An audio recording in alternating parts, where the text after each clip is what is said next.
My question is this. You frequently said that you recommend a mortgage not exceed 2 times your annual income. However, this was said in times of significantly lower mortgage rates. Now that we're seeing rates closer to 6 or 7%, would that advice change? Okay, this is a rule of thumb I use, that you should keep your mortgage to less than 2 times your gross income. The point of that rule of thumb is so you don't become house poor, that your house does not become such a big part of your financial life that it keeps you from reaching your other financial goals, like saving for retirement or college or, going on cool vacations or driving a Tesla or whatever your financial goals are. But the house won't keep you from doing that. That's the point of the rule of thumb. Like any rule of thumb, you can find an exception to it. It's not perfect. It doesn't work in every situation. Lots of people, are in less expensive parts of the country. They don't feel like they got to buy a house that's 2 times their gross income. They buy one that's 1 times their gross income or less. I've met lots of docs like that. Guess what? They build wealth even faster. It works great. Other people live in the Bay Area.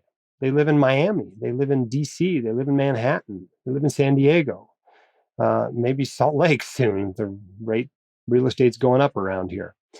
And sometimes they have to stretch it a little bit. Sometimes they go to 2.5, 3 times, maybe even 4 times. But the point of that rule of thumb is you can't stretch it indefinitely, right? You can't get a 10x mortgage and expect this to work out well.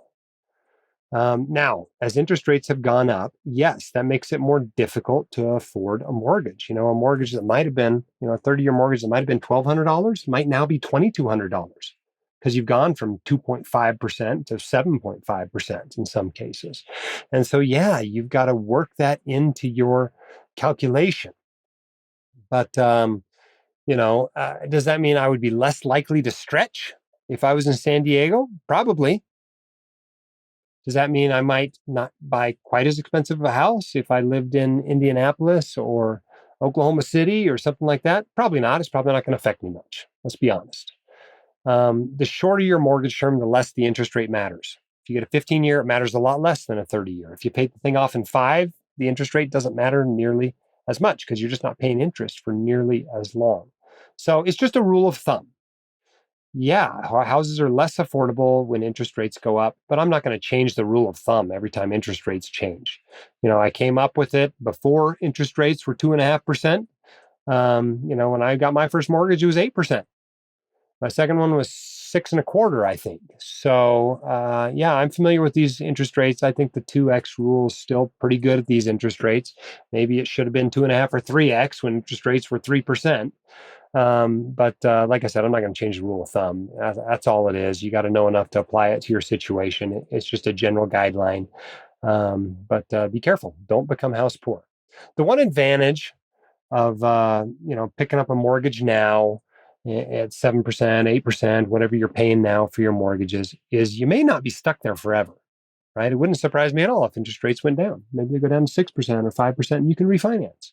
You're not necessarily stuck at 7 or 8% forever. Are they going back to 2.5%? My guess is no. But they probably won't be back there. Maybe not any time in our lifetimes, but who knows? If there's some terrible recession, maybe rates will be cut right back down there and you'll be able to refinance at 2.5%. But don't count on that. Don't count on that saving you from becoming house poor now.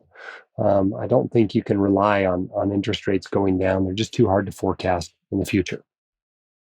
The hosts of The White Coat Investor are not licensed accountants, attorneys, or financial advisors.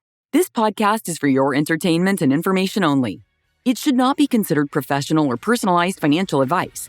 You should consult the appropriate professional for specific advice relating to your situation.